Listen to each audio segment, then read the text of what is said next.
spend the time with, you know, if you're visiting the show, like watching the bikes, the cars, I don't know, Yes. airbrush show, something.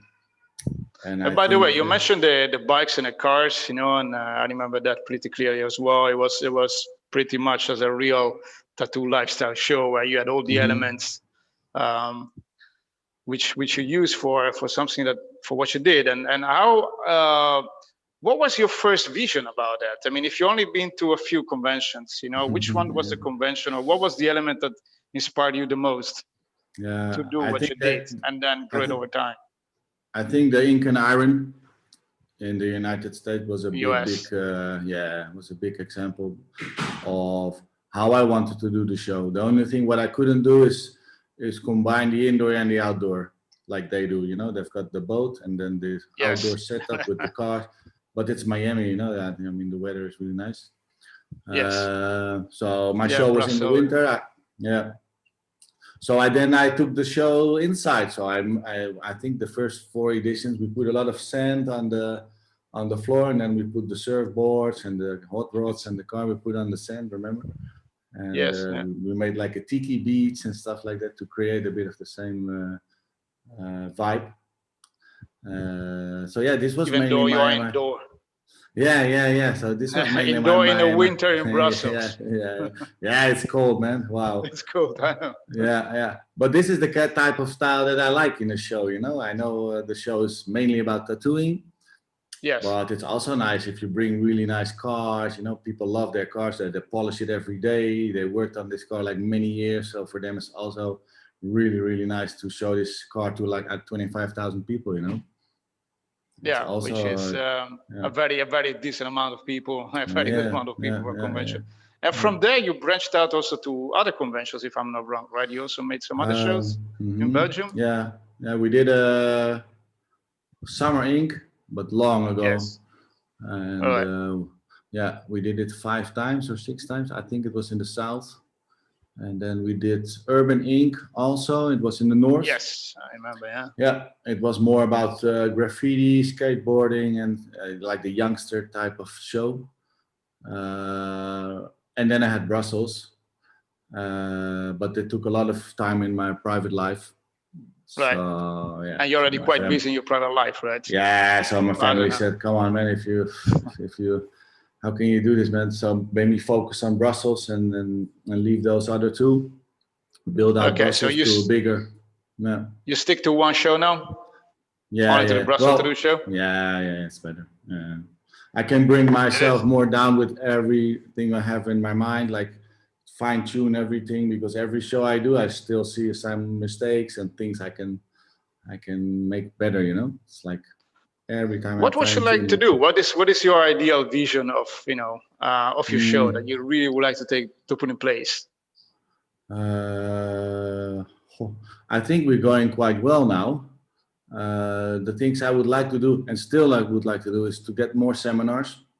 Okay. We did it in the past. Yeah, we did it in the past, but it was difficult because you have to make sure the artists that attend the seminar are there on Thursday evening, or if they have the seminar during the show and it's a good artist, he has to choose to follow the seminar or to tattoo the clients. So it's like a balance you have to find between the seminar. So I think it's good to do this in the future, but try to make it more professional. And this is what I would like to do, because I did it in the past with a lot of problems, but we finally did it. But I think it's a nice part from the tattoo convention too, you know, because we have so many international artists. I think so. There is always a lot of people to learn from, especially your show. Yeah, because when we go to the bar and the after party, I see artists talking all the night, like, oh, how you do this, how you the lining and the so you know, this is the proof that it's good to do the seminar. So you got them in place for next year. Your next show is confirmed for next year, right? As we know now, you know, despite the pandemic and everything else, for now it's still confirmed, right? It's crazy. Yeah. I'm gonna do the seminar, but the thing is, I'm gonna do the seminars for free, and I don't know if it's nice for the other conventions, but this was my idea last year. That's an with, interesting one. yeah. I think it's nice. I had some talks with some artists and some like pro teams, what they got now, that I want to do the seminar, and I'm gonna give the fee to the artist, and then maybe 12 or 15 artists then can join the class for free, you know. And how many of those seminars you plan to do? Well, on the show that we had in May, I wanted to do 2 or 3. Okay. But the one in November, I want to do 3 too. Maybe every day one, like Friday, Saturday, and Sunday. Okay. So every day one free seminar, including in the show, basically. Yeah. And that's I think I'm gonna do it. Yeah, I'm gonna do it in the first 2 hours of the beginning of the show. You know, so it's gonna be in the morning, so the artists can book their appointments from 12 and on. So they don't miss the whole day. Yeah, because if I do it in the night, they're gonna drink, and I don't know. You know? That's not gonna happen. Yeah. It's gonna be difficult. Yeah. And a nasty question. How do you select your artists for your shows? Because as far as I've seen, the level is very high. What's your methodology to get the right artist at your show? Yeah, I don't know. I look a lot on the internet. I really search myself a lot, and I prefer to do it online, because on the convention I don't. Well, because when I did the show, I visited a lot of conventions to learn about the things, and then after 5 years, when I did the show, I said to myself, it's not a good time to disturb artists about my questions and stuff during another show, you know, because they're busy, and it's not nice for the client too to disturb the artist. So that's why I decided to put myself on the background and don't visit a lot of shows anymore. Just Google and find, and Instagram and the Russian VK websites, and and this. Do you necessarily need? Sorry, no. Do you necessarily need to be a famous artist to come out of your show, or you could be a relatively new artist, not famous yet? But you know. No, that's. I think that's the power too. From the beginning of my years, I had a lot of famous artists, and I'm really happy that they come, and they still coming to my show.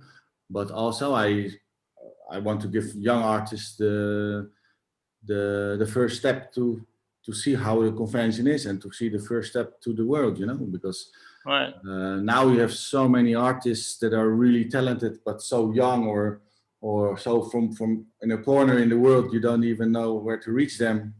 But because of the internet and Instagram, sometimes I see guys like, wow, he's only tattooing for a year and he's amazing, you know. And this is what I really think it's our duty too, to show the people like, wow, this is even possible for you. If you are talented in drawing, you can see what this guy is doing. It's after 2 years, this guy is blowing people's minds with the creativity. If it's my style, that's not important, but the technique and the talent this guy has, for me, it's the thing that I want to show on my show. I think that's a very good information for a lot of young artists, you know, which I know they're always looking to go to the best conventions, but a lot of them, it's probably going to be very hard because I only see famous names, you know, but it's good that, you know, you can say, hey, you know, we also take young talents, you know, as long as they really have something to prove at the end of the day, right? Yeah, because this is what I do. I check the backgrounds, you know. You can send me like, this is my Instagram, but I'm filtering them because I get so many requests.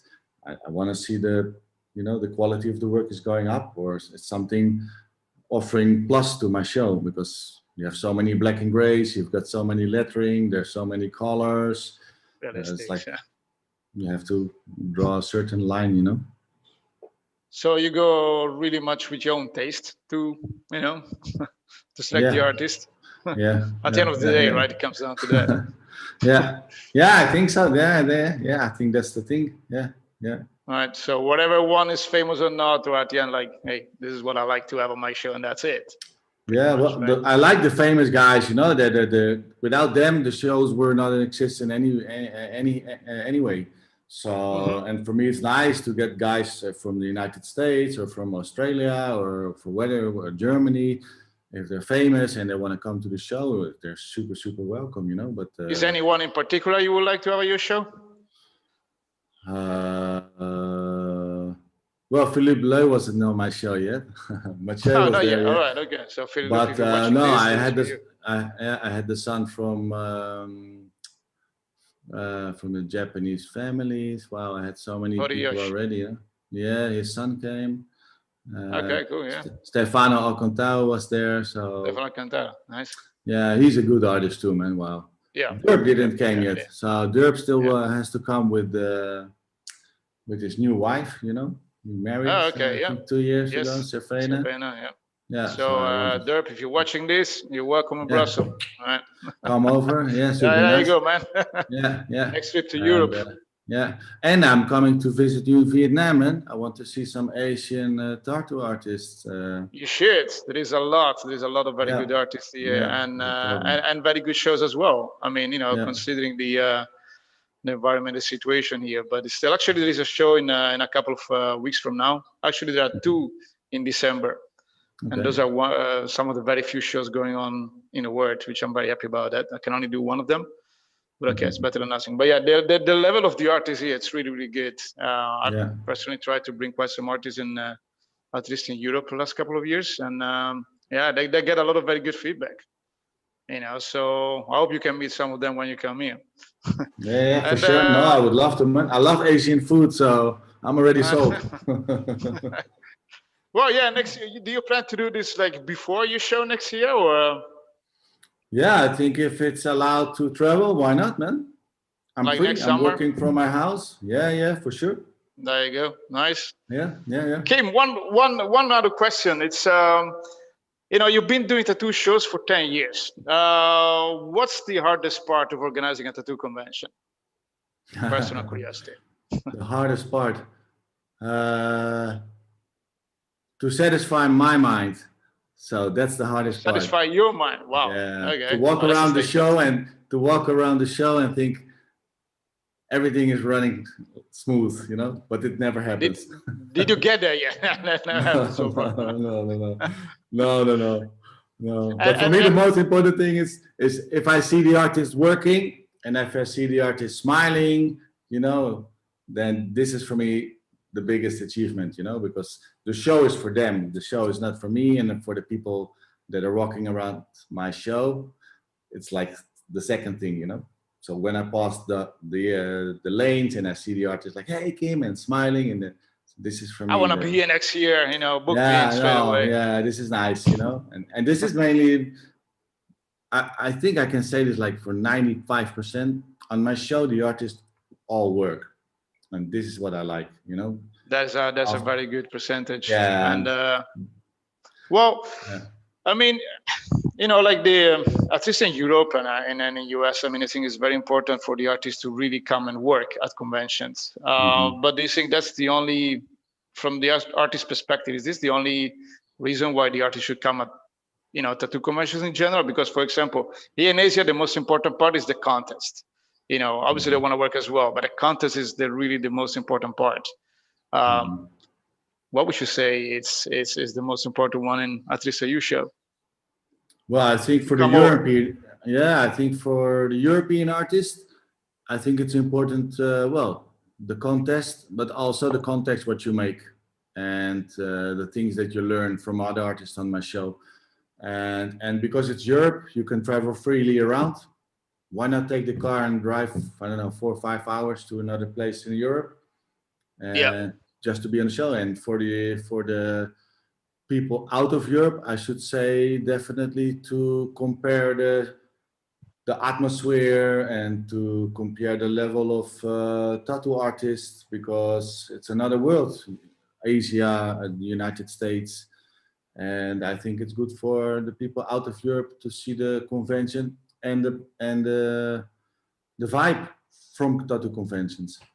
So because to discover each other words. Yeah, and also see the cities, maybe do some guest spots in another big city, because I know after my show, the people go to Amsterdam to do a guest spot there for a week, or they fly to Madrid and to go there, or they stay in Brussels in a guest spot, because it's so they may close go to into each another other. show a week after. Yeah, for sure. in a good days, I mean, there was several shows. Yeah. Every weekend. Yeah, I think that will change next year. Yes, well, it has already changed. It's probably going to be a lot less next year. Yeah, we are. What's your plan for 2021? How do you see it? What do you think is going to happen? Well, I had planned the show in pre-summer in May, but I think it's not going to happen because I think no, it's too early. I think they're going to vaccine Belgium in the January, December, and I think they're going to still put the lid on big events for sure. Yeah. But by the time everybody has the vaccine, it'll probably take, I don't know, 3 to 6 months. I'm not a doctor, but I don't see how. I'm gonna try. The November one will be there for sure.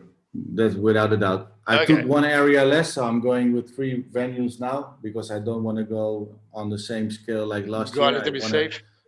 I want to be in control if something happens, So I think the shows, what will be going to happen in 2021, will have like a rules list to follow, like 5 square meters per person. I think the 2021 year will be still a year for all the shows to still lay to low.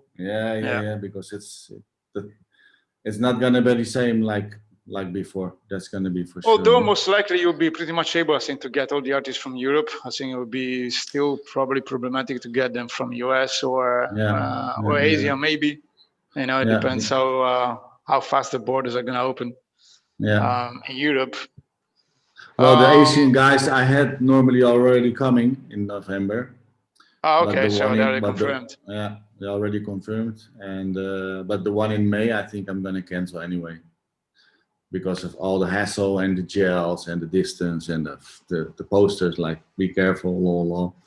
I think it's. I think it starts. Like I've seen a lot what happened in the last few months. And I see some conventions, unfortunately, postponing over and over again, multiple times. And I think it's that's good disappointing. Too, Yes, on one hand, well, but I mean, on the other hand, I think that it really makes sense to start promoting once you know that you can really do a convention. Otherwise, I think it's also very confusing for artists. Like, hey, is this going to happen or not? We got a lot of.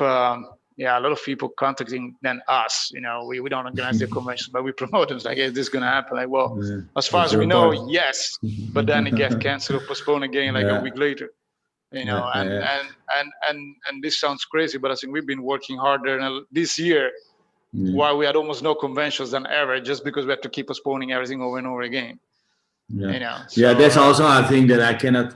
It's better to cancel or postpone the show if you're not 100% sure. And I saw a lot of conventions wait till a month or something before the show and then cancel it. Or they were like, come on, man, you already know that you're in the middle of this whole COVID stuff. Why you not cancel this thing, So that's why. Yeah, well, there are many reasons for this. I think at least initially a lot of.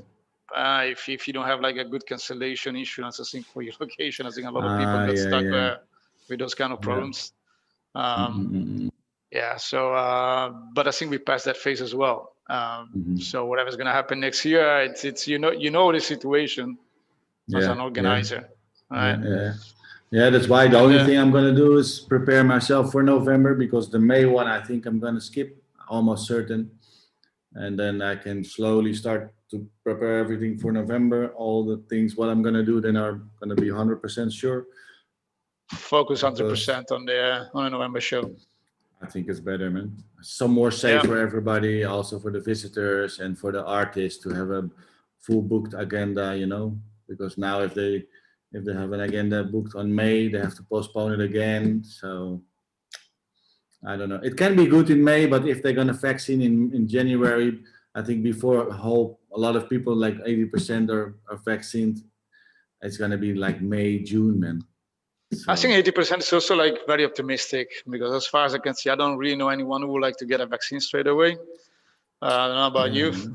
It's if you ask around, hey, would you get a vaccine? Right now. I don't know. It depends if you got the sugar disease or the asthma or whatever what was caused this COVID to attack the body. Yeah. not that I'm sick. I have the same problem today. I have a little bit of a cough, like just today.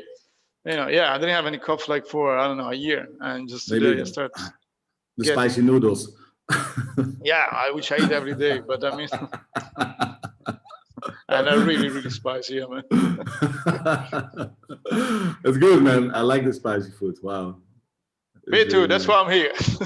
Hey, Kim. Yeah, I mean, it's anything else you want to say, like for the people coming to your show next year? I don't know. I really hope that everybody's coming. Or visitors, or... Yeah. Well, artists, yeah, I'm gonna contact you anyway. So if you see this and I didn't contact you yet, check your inbox because I'm gonna write you. I'm gonna write you for sure. I'm gonna. That's also because I postponed my show. I've got a huge list from artists that I really, really would like to have on the show. So I'm waiting till my website is online. I'm just fine tuning some stuff for. Yeah, tell me the cool feature you have on your website right now, because I think, as far as I know, you're the only one doing it. For the artist, yeah, they can upload their own pictures and they can manage their own profile. They can tick a box that they're fully booked or not, or stuff like that. So it's a very interactive website. Yeah, it's nice. It's gonna be a good one this year. And so yeah, I've got like a huge list from artists that I really want to have. But first I have to put the artists on the show that are already booked, because I had a lot of artists that booked the show for this year. And they are by the way, how many artists do you plan to have next year? I don't know. I think 400 plus, because I lose one area. So how many you had last year? I think 600 plus, 640, something like this. Oh. Yeah. That's a lot. Yeah, it's 4 areas. It's full. I can put more, but that's not. I don't want to do this, you know. So I took like. So you had 640 artists, and you could put even more in. Yeah, but I'm not gonna do this. I know conventions put a lot of artists more, and it's only rows of artists, but I want to have like a venue and then a place for lounging, food, cars, you know, like a breathing area between the artists. Yeah. I think it's a good setup for a show, you know, to put artists, but not to overcrowd it, you know. I know. No, I think only rows, you know, the endless rows without any kind of interruption, it gets, I wouldn't say boring, because it's never boring, but it's hard to follow, you know. Like the problem is, like, if you have a very long row, you see some very good artists, then you wouldn't know where it is anymore. If you don't have something that you can orientate in. Yeah, but it's also not nice for the artist, you know. The artist also wants to have some view from his booth to a nice car, or to get a coffee close, you know, or to, I don't know. He doesn't have to work a kilometer to get just some food or something. Or also the person who's getting the tattoo, maybe his wife wants to stay around so she can sit close instead of, I don't know, 1 kilometer further without facing her husband, or other way around, you know. Yeah, I think that's also a good point in the organizer show, you know, to make like the balance between relaxing areas and catering, and I don't know, like a resting position between the artists, you know. Well, I'm a very big fan of very good food at conventions, which is sometimes hard to find, you know, especially sometimes in Northern Europe, you know. It's I've got a good Vietnamese now. Yeah, I mean, Vietnamese catering, man, we'll kill it. Sounds like a plan. Okay, Kim. Is it? I think this is it. Or well, actually, you know, like I would have. I've got a couple questions. Oh, yes. Okay. Actually, not to take the focus off of Brussels, but Alex, weren't you just at a tattoo convention? Didn't they just have one in Vietnam? Yes. There's gonna be. Talk about what it was like to go to a tattoo convention after all this time. Yeah, so there is there is 2 conventions in Saigon, both in Saigon. One is on a 12-13, which is called the Saigon Tattoo Expo. And then there is another one 2 weeks later, 26 and 27, which is called the Vietnam Tattoo Expo. And yeah, I mean, there is 2 conventions in 2 weeks in the same city, in the same country. But the first one, the Saigon Tattoo Expo, the first edition was a real tattoo convention. This time it's gonna be only basically like a big contest. So there's still gonna be about 100 artists, but it's just a giant contest. I mean, the situation, it is what it is. They couldn't get any foreign artists. The other one instead is gonna be a real tattoo convention with live tattooing, but you know, 100% local artists. Some foreign artists, I think, that are still working in Vietnam, but most of them, they're going to be like local artists. And I think that's the way that some conventions can possibly do it, at least here in Asia, where the COVID is pretty much under control in many countries. They'll be able to do some local conventions with local artists. Last week they did in China a convention, actually a pretty big one, which was the one from Untitled Convention, the same organizer. It did last year like a massive convention, also like with 500 artists and stuff like that. And they did a convention last weekend. I only heard about that once it was done. They probably only promoted only internally, locally. And I think that pretty much the first half of the next year is probably going to be like that, probably almost everywhere. I mean, can you guys, Gabe, better than me what's going on in US, but. Yeah, I'm not going anywhere. It doesn't seem like there's anything happening. I mean, it feels like maybe there might be one or two people that are doing something somewhere, but it definitely is. We got to. Yeah, but I mean, also you still have the borders closed. You can't go anywhere. I mean, you cannot really get into US. And if you're dealing with a lot of international people or a lot of travelers, we love wherever we're going with our shows. We love, like, one of our goals is to bring in people from all around the world and all around the region, to these unique, cool places. And, just the thought of trying to coordinate all these people flying around, November, you're in I was thinking the other day that you're in a sweet spot because you're in November. And then I was like, wait a minute, we're in November now. So it's amazing thinking that a convention's in a sweet spot by being in November as you're actually eating shit right now. Yeah. But I also did want to say, though, it is a great show. I had an awesome time when I was there a couple of years ago. And we're losing you, guys. Obviously, for everybody that remembers Conrad, it was from the Cheyenne. What was it? I think, Gabe, we lost pretty much almost everything you say. I think all the nice things you told me about my show is lost. Oh, sorry to hear that. What I was saying is it was an amazing time, and I spent a good chunk of it with Conrad. And I'd known him throughout the years, throughout all the different places, but that happened to be the time where we did real good dinners and real good drinking. It was a really awesome time. So. I just want to obviously put out there, great show, great people, and also a little moment of silence for Conrad because he was such a great, positive, creative force in that kind of scene. Yeah, man, for sure. Or a drink for Conrad, I suppose, would be more appropriate. Yeah, man. Voila. I unfortunately have tea here, like for my throat. Conrad, are you, mate? Yeah. I'll have a little safety meeting. But anyway, so carry on. It was it was great to listen to. I'll bow out now again and let you guys wrap up. Yeah. Okay. Yes. No. Yeah. I mean, I just had one last question for Kim. It's again, this is personal curiosity. After 10 years of doing your shows, do you have any, or what's your most memorable moment or memory, like that like some crazy stuff that you had in this 10 years? Well, the most memorable thing what I had. The most memorable, yeah. It's a bad thing. It's a bad thing. There you go. Yeah, I remember that we had the catering area. I think it was the second show we did or something in 2011. That we had the catering show, and just next to the catering show, we were sterilizing all the machines. So it was like food preparation and sterilization. Yeah, and I remember the Brighton show. What's his name again? Yeah, the Brighton to the convention. Yeah, he was on my show. He said, "Kim, what the fuck, man? You're cleaning that juice machine next to the bami and the noodles." You can't do that shit, man. You can't do that shit. And then I was like, fuck, man, fuck. Yes, you're right. You're right. I'm totally.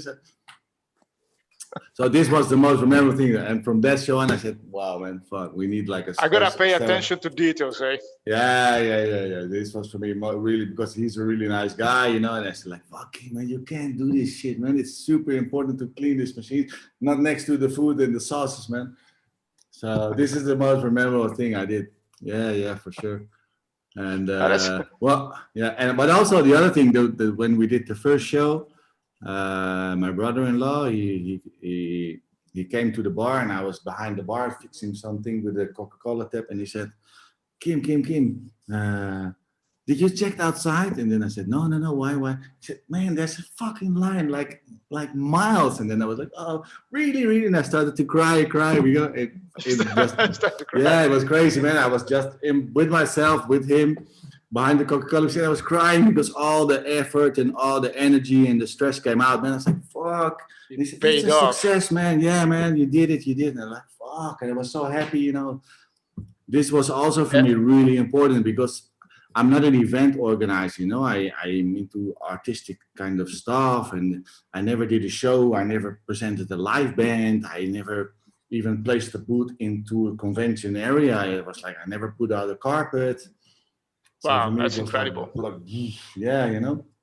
But well, I remember being in that line the first time I came. I was impressed too. So, well, you know, you gotta wait quite a lot to get in. You know, like that would be normal, like in London and stuff like that. But I was like, well, man, that's a good start. Yeah. You know. Yeah. And now probably the line only got longer. Yeah, but it takes less time to get in because we got more professional now. But then in the back day we had like 3 girls. One I took from the library, the other one I took from the school. Like, can you please work in the entrance to scan the tickets? And I'm like, wait, how's the scanner working? It's like, Kim, it's not working, you know. But now everything is going smooth and everything is going more professional. And I'm fine tuning everything, like on the details, you know. Like last year I introduced the bag that artists can drop into their plastic cup when they finish the dirty water from the ink. They put this in the water, and then with it, 5 seconds, it's like a big rock of plastic, and they can throw it in the trash, you know? So for them, they don't have to collect the water or go somewhere. So this is all kind of small things I'm fine-tuning for the artists, you know?